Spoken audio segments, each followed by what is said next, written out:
지역의 이슈를 살펴보는 헬로 이슈토크 시간입니다. 지난 4월 15일을 끝으로 제21대 국회의원 선거가 마무리됐습니다. 오늘은 제21대 국회의원 당선인을 모시고 이야기 나눠보는 시간을 마련했는데요. 순천, 광양, 곡성, 구례갑 국회의원으로 당선된 소병철 당선인 자리에 모셨습니다. 안녕하십니까? 안녕하십니까? 오늘 초대해 주셔서 감사합니다. 네, 감사합니다. 네, 먼저 당선 축하드립니다. 네. 당선 소감 한 말씀 부탁드립니다. 네.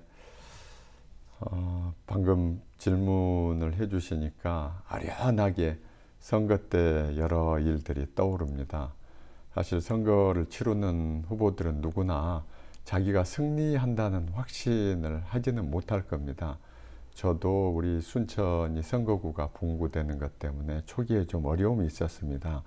그러나 시민들께서 지금 국가적으로 어려운 상황이고 또 순천은 지금 이제 전남 제1의 도시로 올라섰습니다.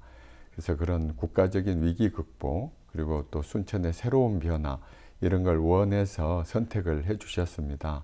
그래서 어깨도 무겁고 날마다 각오를 새롭게 하고 있습니다. 우리 순천을 위해서 또 대한민국을 위해서 정치인으로서 어떤 큰 기여를 또는 아니면 작은 기여를 열심히 해야 되겠다 이런 마음입니다. 네, 시민들의 압도적인 지지로 당선이 되셨습니다. 네. 특히 순천은 지난 10년 동안 민주당 당선이 없던 곳입니다. 승리의 요인은 무엇이라고 보십니까? 네, 말씀하신 것처럼 보통 외지에 있는 분들은 이제 우리 호남이 민주당의 텃밭이라는 이런 표현도 합니다. 그러나 방금 진행자님 말씀하신 것처럼 순천은 그동안 4번의 국회의원 선거에서 민주당이 선출되지 못했습니다. 무엇보다도 민주당 스스로 잘못도 있었다고 생각합니다. 이번에 이제 뽑아주신 이유는 지금 국가적으로 초유의 저희가 겪어보지 못한 지금 위기 상황이지 않습니까? 아직도 위기가 계속되고 있고 또 저희가 앞으로 해야 될 일들이 많지 않습니까? 특히 이제 민생 경제 회복이 아마 국민들이 제일 원하는 것일 겁니다. 또 하나는 순천 시민들 입장에서 이제 지난 10년 동안 민주당 국회의원이 없는 데서 오는 아쉬움 그리고 또 어떤 낡은 정치 질서를 좀 새롭게 바꾸고 싶은 그런 요인들이 크게 작용했다고 생각합니다. 네, 지역을 위한 여러 공약을 발표하셨죠. 네네. 발표하신 공약을 다시 한번 소개 부탁드립니다. 네, 제일 지금 저희들이 지금 시급한 문제는 우리 목포에서도 지금 관심 있는 의과대학 유치 부분입니다. 아마 조금 이따 이제 따로 말씀하면 그 부분은 상세히 말씀을 드리도록 하고요. 그 다음에 또 하나가 저희가 과거에 아픈 상처가 있습니다. 제주 4.3 사건에서도 보셨듯이 우리 현대사에 저희들이 여러 질곡들이 있었지 않습니까?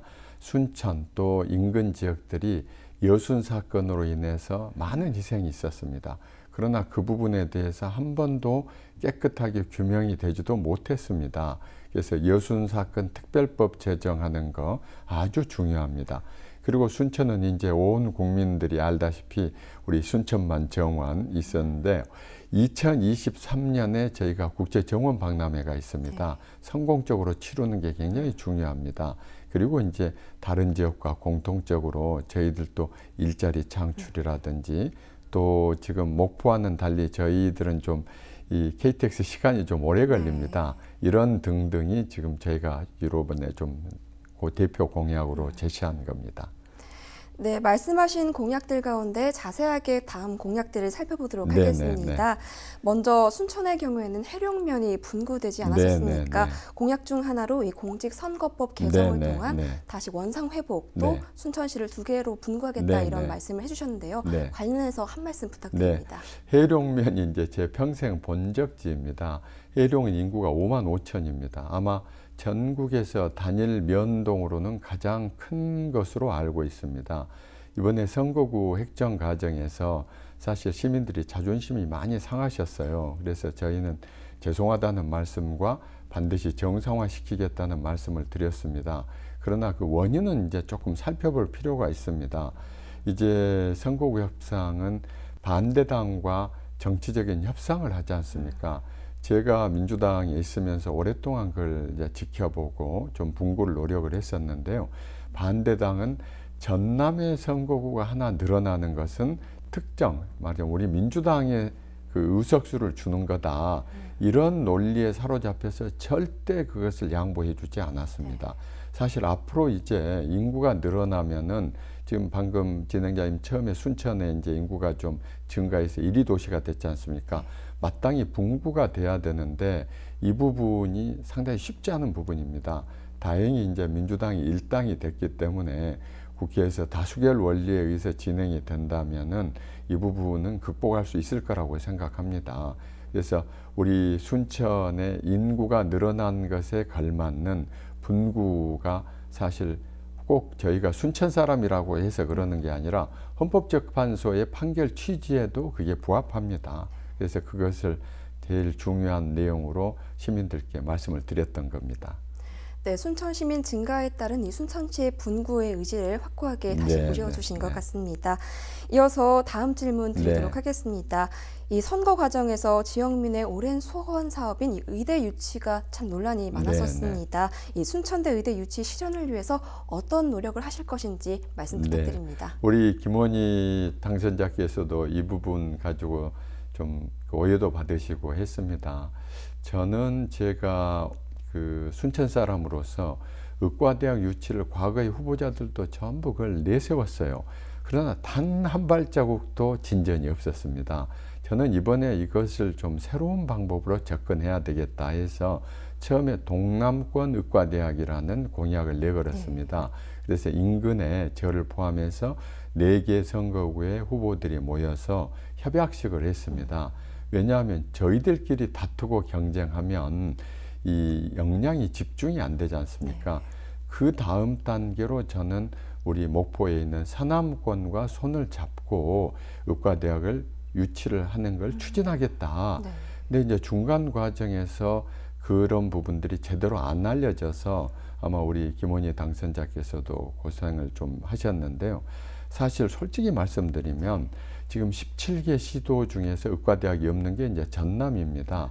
저희들 희망으로는 의과대학 면허를 2개 오면 제일 바람직하죠. 현실적으로 제가 봤을 때는 쉽지 않습니다. 왜냐하면 지금 인근 경남도 지금 의과대학을 유치를 하겠다고 하고 있습니다. 그러면 전남의 의과대학 하나를 유치를 해야 되는데 서남권과 동남권이 다투어 버리면 저희들 역량이 거기서 분열되지 않습니까? 그래서 저는 그렇게 방향을 달리해서 접근했던 겁니다. 사실 이 부분은 앞으로 우리 서남권 시민들과 동남권 시민들의 양보와 절충이 저는 필요한 과제가 있습니다. 아침에도 제가 오면서 김원희 후보님하고 통화를 좀 했었었는데요. 이제 이런 부분은 시민들의 좀 대승적인 어떤 포용이 있어야 된다고 생각합니다. 지금은 시대가 바뀌어서 대립하고 경쟁하는 것보다는 저희가 협업을 통해서 상생하는 것이 새로운 길을 만들어내는 시대지 않습니까? 그래서 이제 이 부분은 앞으로 저는 이제 우리 민주당의 의과대학, 전남권 의과대학 유치위원회도 좀 만들고 TF도 만들 겁니다. 그래서 하나씩 필요한 것들을 실천해 나갈 겁니다. 그러나 굉장히 중요한 것이 우리 특히 목포 시민, 목포야말로 사실 전남 과거의 제1의 도시였지 않습니까? 이 목포 시민들과 순천 시민들, 더 나아가서 서남권, 동남권의 시민들께서 그런 부분에 좀 이해가 있으시면은 일이 더 쉽게 추진되리라 이런 생각을 해서 사실 오늘 방송 기회를 주셔서 이 부분을 꼭 말씀드리고 싶었습니다. 네, 서남권과 동남권의 합의를 통해서 이 전남의 의대 유치를 실현시키겠다고 말씀을 해주셨습니다. 네, 그럼 다음으로 이 여순 사건에 대해 이야기를 나눠보고 싶습니다.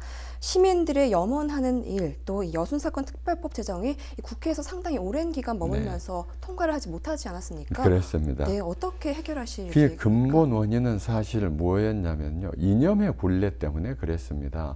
아마 기억을 조금 해보시면 제주 4.3 사건의 경우에 이제 특정 반대당에서 항상 이념적으로 그 시비를 걸고 그러다 보니까 진척이 잘 되지 않았었습니다. 그리고 법이 통과된 후에도 추념식을 할 때마다 여러 가지 시비를 걸었습니다. 잘 아시는 것처럼 우리 5.18 민주화 항쟁에서도 최근까지도 참 저희가 이해할 수 없는 어떤 그 저희 입장에서 보면 그것은 음해와 모략에 가까운 주장을 했지 않습니까? 지난 20대 국회에서도 사실 반대당에서 그런 기저가 있었기 때문에 통과가 잘 안 됐던 겁니다. 그래서 국방위에 있다가 이제 행안위로 넘어왔고 한 상태에서 20대 국회가 종료되게 된 겁니다. 저는 이제는 이번 총선 과정을 통해서 국민들이 뜻이 무엇이라는 것을 반대당에서도 실감을 했다고 생각합니다. 그래서 다른 이유 때문이 아니라 그런 이념적인 굴레 때문에 진척이 안 됐던 겁니다. 그래서 사실은 이 많은 희생자들 진상을 정확하게 규명하고 그 다음에 이제 또 거기에 걸맞는 명예회복을 해드리고 더 나아가서 적절한 보상도 해드리는 문제, 이것이 이제 중심입니다. 그런데 이번에 제가 선고 과정에서 알게 된 게 명칭은 여순 사건입니다.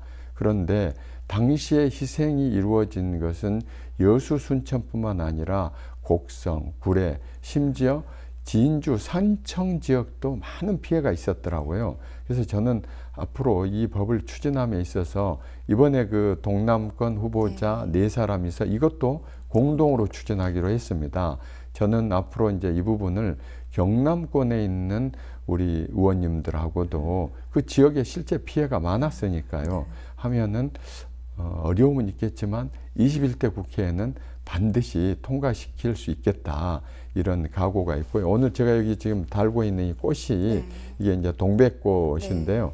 우리 그 4.3 사건이나 여순 사건에 그 억울하신 희생자들을 추념하는 꽃입니다. 그래서 아까 말씀드린 것처럼 이제 여건이 바뀌었다. 그리고 여순 지역만 피해자가 있는 게 아니다. 그래서 좀 광범위하게, 사실 어떻게 보면 전라북도까지 피해자가 있습니다. 이게. 그래서 그렇게 하면은 좀 새로운 차원에서 법을 제정할 수 있으리라고 그렇게 생각하고 있습니다. 네, 전남 동부권뿐만 아니라 여러 당선인들과 네, 힘을 합쳐서 네. 이 문제를 해결하시겠다고 네. 말씀을 해주셨습니다. 다음으로 지역 현안에 대해서 네. 말씀을 나눠보겠습니다. 얼마 전 순천시가 이 조례 호수공원을 사용하면서요, 이 고액의 임차료를 한국농어촌공사에 지불하는 것으로 알려졌습니다. 시민들이 참 공분을 샀었는데요. 이에 대해서는 어떻게 보십니까? 이 문제가 이제 조금 거슬러 올라가 보면은 원래 이제 조례 호수공원이 예전에 조례 저수지였습니다. 그러면 우리가 이제 농조 이제에서 그걸 관리해 왔었는데요. 그 근처가 개발이 되면서 이제 이게 공원으로 바뀌는 과정에서 이제 전임 시장님들께서 고심을 좀 하셨었어요. 처음에는 이걸 매입하는 방안을 생각하다가 비용이 너무 많이 드니까 이제 그 다음에 시장이 바뀌고 나서 새로 오신 시장은 임대하는 형식으로 이제 했습니다. 그런데 이제 시간이 흘러가니까 시민들께서는 이 호수공원은 공공재라고 생각을 하는 겁니다. 국민들 입장에서 공공재를 사용하는데 이미 세금을 냈으면 됐지 또 임대료를 낸다는 게 정서적으로 이해가 잘 안 되는 거지 않습니까? 그러나 이제 또 농어촌공사 입장에서는 법률적인 문제를 들고 나오는 겁니다. 사실 이 문제는 어느 한쪽으로 쉽게 결정할 문제는 아니지만 그러나 저희가 중요한 것은 우리 국민들 입장에서는 공원은 공공재라고 생각을 하기 때문에 이 부분에 대해서 임대료를 내고 이용한다는 것은 사실 이해가 잘 안 되죠. 그래서 이 부분은 앞으로 농어촌공사와 법률적인 문제를 좀 해결해야 될 과제라고 생각합니다. 네, 알겠습니다. 다음으로 이 검찰 개혁에 대한 이야기를 나눠보겠습니다. 이 참여정부 시절에 이 법무검찰 개혁의 청사진을 그리신 실무진이지 않습니까? 이 검찰 개혁 완수라는 과제가 남아있을 거로 보이는데요. 이 과제를 어떻게 풀어나가실 계획이십니까? 네, 제가 이제 민주당에 영입될 때는 몇 가지 이제 소명을 생각하고 이제 정치권에 들어왔습니다. 그 중에 가장 큰 것 중에 하나가 검찰 개혁이었죠. 작년에 우리 국민들께서 1년 내내 검찰 때문에 굉장히 힘들었어요. 무슨 말씀이냐면 TV만 켜면 누가 구속된다, 압수수색됐다 이러면 국민들이 덩달아서 마음이 불안해지는 겁니다. 또 그 사법처리 관련해 가지고 국민들의 여론이 대립됐고 정치권도 극한 대립을 했지 않습니까? 이 모든 것이 사실은 검찰을 우리 노무현 대통령님 계실 때 이런 부분들을 이미 좀 알고 계셨죠. 그래서 법무검찰 개혁을 시작을 했었습니다. 그러나 아쉽게도 완성을 못하고 저희가 이제 몇 가지 그때 시작했던 것 중에 하나가 대표적인 게 요즘 아시는 법무부 문민화, 즉 법무부에 이제 검사들이 주로 모든 중요한 일을 하고 있습니다. 이게 시대적으로는 좀 필요했었던 측면도 있습니다. 무슨 말씀이냐면 고도의 전문화된 법률 전문가가 법무행정을 실제로 담당할 필요가 있었지만 이제 잘 아시는 것처럼 법조 인력이 굉장히 팽창했습니다. 로스쿨도 생겼고 그렇다면은 이제 검사는 원래의 업무인 수사와 공소유지 이쪽으로 가고 이제 법무행정 부분은 그야말로 법무행정의 전문가들 또 특히 이제 일반 변호사들을 통해서 하는 것이 바람직스럽다. 이런 부분이 그 당시에 이제 좀 제안됐던 내용입니다. 이번에도 이제 그것 가지고 많이 지금 회자가 됐지만 조금씩 진전되고 있습니다. 또 하나는 얼마 전에 중앙의 어떤 언론사와 문제가 됐던 감찰 부분입니다. 수사는 잘 아시는 것처럼 중립적이고 독립적으로 이루어져야 합니다. 그러나 검찰 조직 역시 그 청렴하고 권한의 절제 이런 게 필요하기 때문에 감찰이 반드시 필요합니다. 그래서 이런 부분도 과거의 참여정부 때 좀 도입이 됐습니다. 최근에 이제 제가 그 일반 시민의 입장에서 저는 이제 검찰을 그만두고 이제 고위직에 있었지만 정관예우를 받지 않고 또 다른 봉사의 길을 걸어왔습니다. 그래서 가끔 택시를 타거나 또는 강의에 가서 좀 물어봅니다. 검찰개혁에 대해서 어떻게 생각하시는지.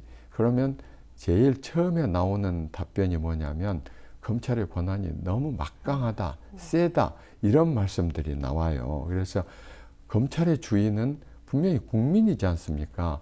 그렇다면 국민들이 원하는 뜻대로 검찰을 다시 기능을 조정하고 권한도 균형 있게 분배하는 게 필요하다고 생각합니다. 제일로 지금 문제가 되는 수사권 조정 부분도 이제 경찰 수사에 대해서 어떤 분들은 의구심을 갖지만 저는 이제는 우리 경찰도 충분히 그만큼 역량이 있다고 생각합니다. 그래서 이 인권을 위해서 사법적인 통제를 강화하는 쪽으로 가고 대신 직접 수사를 좀 줄이고 이런 방향이 이게 결국 국민이 원하는 겁니다. 그래서 국민의 뜻에 받들어서 검찰 개혁을 해야 된다. 아울러 이제 덧붙여 말씀드리면 7월에 이제 공수처가 발족하게 됩니다. 이 부분도 아시는 것처럼 굉장한 대립이 있었지 않습니까? 그런데 사실은 문재인 대통령께서 대통령 출마하실 때 공약 중에 굉장히 중요한 부분이 권력기관의 개편이었습니다. 그 중에 특히 검찰개혁. 그러면 저도 이번에 이제 선거를 통해서 당선돼 보니까요. 공약으로 내걸었던 것은 제가 임기 내에 반드시 실현을 시켜야 되지 않습니까? 네. 국민들이 그 공약을 보고 문 대통령을 당선시켜 주실 때는 그 검찰개혁 부분을 해달라는 요구가 분명히 있었던 거지 않습니까? 그래서 저는 근래 이제 이런 이야기도 합니다. 반대당 분들한테 그러면 다음번에 또 다른 검찰 개혁이나 예를 들면 공수처에 대해서 다른 의견을 공약으로 내걸어서 당선되신 뒤에 개혁하시면 되는 거 아닙니까? 국민과의 약속을 왜 처음부터 그렇게 반대를 하십니까? 이런 이야기를 합니다. 그래서 정리해서 말씀드리면 시대 상황이 바뀌었고 국민이 생각하는 내용이 바뀌었다. 그렇다면 검찰을 국민 뜻에 맞게 새로 바꾸는 것이 결국은 검찰 개혁이다. 이렇게 말씀을 드립니다. 네, 수사권을 재조정하고 또 검찰의 권력을 재분배하는 것 이것이 바로 시민들의 뜻이다. 이렇게 말씀을 해주셨습니다. 우리 진행자님도 좀 그렇게 생각하시지 않을까요? 검찰의 권한이 너무 강한 게 아닌가. 네, 맞습니다. 네, 현 시점에서 이 코로나19의 상황을 말씀을 드리지 않을 수가 없습니다.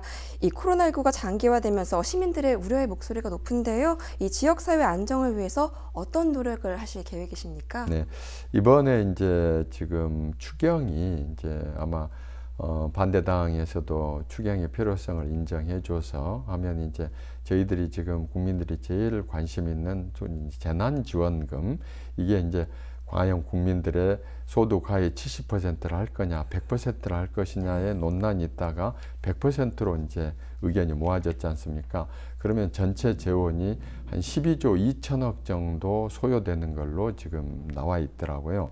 이미 이제 우리 목포나 순천이나 다 지자체별로 그걸 지금 시행하고 있고 신청을 받고 있습니다. 그러나 국민들 기대에는 좀 못 미친다고 생각합니다. 이번에 이제 추경을 통해서 편성이 되면 지자체에 하는 게 한 2조 1천 정도 배정이 이제 되는 걸로 알고 있습니다. 그런데 이제 조금 아쉬운 게 각 지자체별로 재정 자립도가 들쭉날쭉하다 보니까 지역별로 우리 시민들이 받는 지원금이 차등이 있는 겁니다. 사실 이 부분은 앞으로 이제 국가나 지자체가 좀 형평성 있게 해결해야 될 문제라고 생각합니다. 또 하나 문제는 이제 신속성이 굉장히 중요하다고 생각합니다. 지금 우리가 밖에 나가 보면은 이 소상공인들이나 가게들도 안 되고 있고 또 보이지 않는 곳에 어려운 사람들이 너무 많이 있지 않습니까? 이 부분을 신속하게 지급이 될 수 있도록, 그래서 저 같은 경우도 선거 과정에서 우리가 이제 코로나 방역 검사를 얼마나 신속하게 잘했지 않습니까? 원스톱 서비스.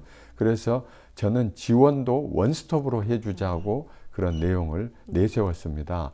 그래서 정리해 말씀드리면은 그 금액의 공평성, 두 번째는 속도감 있게 이게 진행이 돼야 된다.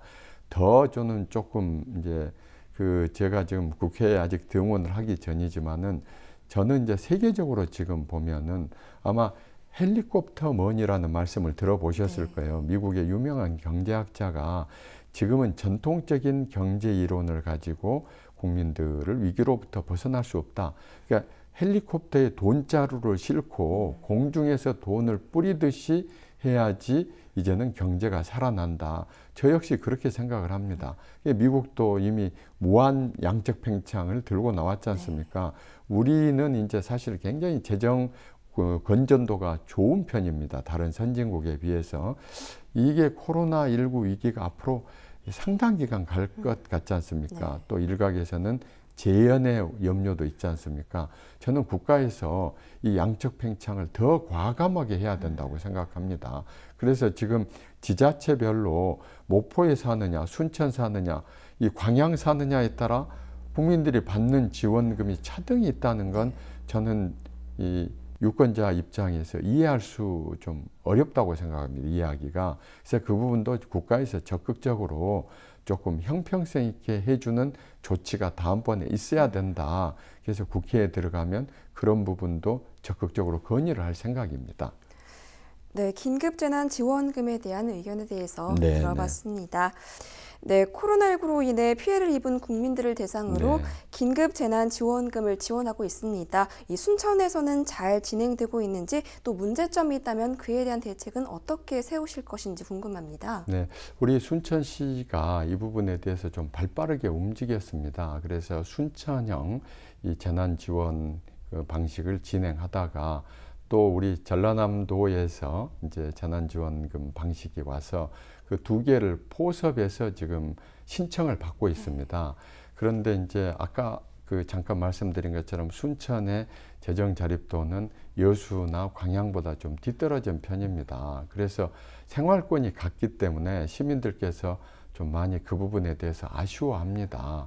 그러나 우리 이제 순천시에서도 최선을 다하고 있고요. 한 가지 반가운 것은 이번에 이제 추경이 이제 통과되면 이제 100% 지급을 하게 됩니다. 그러면 중첩된 부분은 지금 정부에서 명확한 입장은 나오지는 않았습니다만은 이중 지급한다든지 또는 중첩적으로 받는 부분은 어떤 기준이 나올 걸로 압니다. 순천시에서도 그 부분에 대해서 대비를 잘 하고 있다고 알고 있습니다. 조금 이제 아쉬운 부분이 지금 당장 시민들께서 순천이 인근 도시보다 좀 지원금이 적은 부분, 아마 이 부분은 이제 추경 과정을 통해서 좀 극복이 되리라고 생각합니다.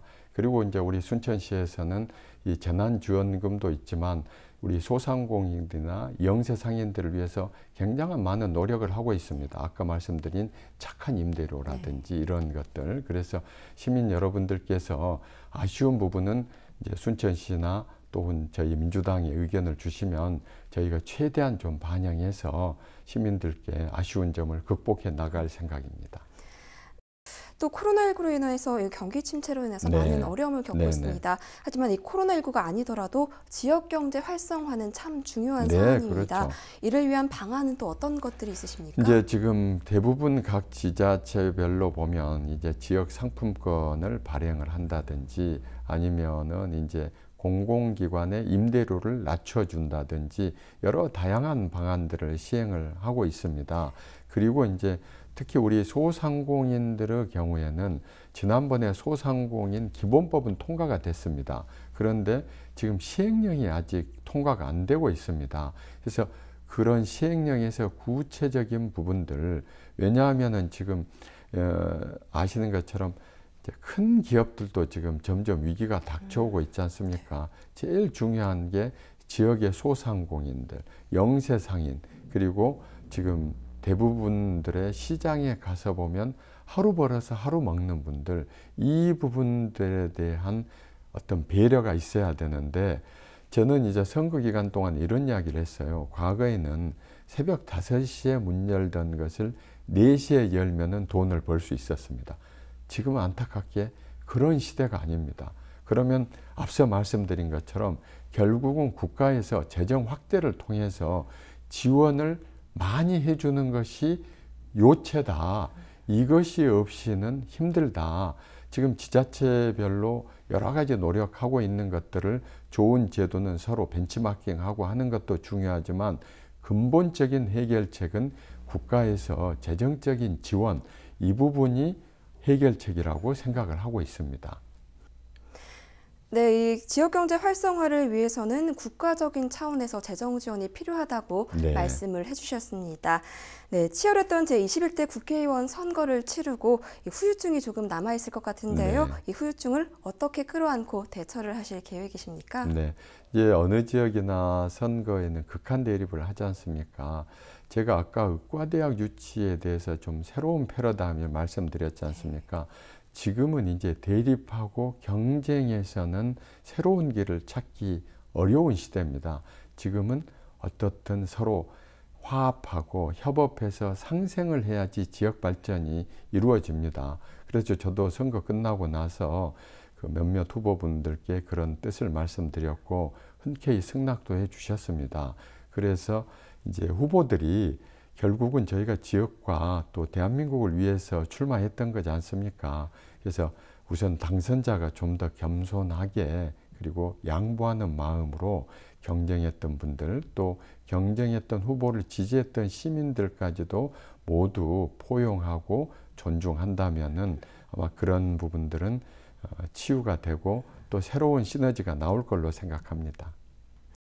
이제 마지막으로 지역민들에게도 한 말씀 해주시죠. 네. 아까 처음에 이제 선거 과정에서 10년 동안 민주당 의원이 없었지 않습니까? 우리 순천 시민들께서 정치적인 판단이 어느 지역보다도 굉장히 높으신 분들입니다. 그래서 우리 순천 시민들께서 기대해 주신 바 꼭 제가 실현을 할 것입니다. 이제 순천은 전남 제1의 도시가 됐지 않습니까? 그러면 정치력도 중앙에 가서 그런 위상을 찾아야 된다고 생각합니다. 그래서 지역 발전도 최선을 다하겠지만 우리 순천 시민들의 자존심에 걸맞는 중앙 정치도 제가 가서 멋지게 한번 해볼 각오입니다. 시민 여러분, 저와 함께 손을 잡고 하나가 되어 주신다면은 우리 순천 새로운 역사를 반드시 만들어내겠습니다. 네, 오늘 말씀 여기까지 듣도록 하겠습니다. 오늘 자리해 주셔서 감사합니다. 감사합니다.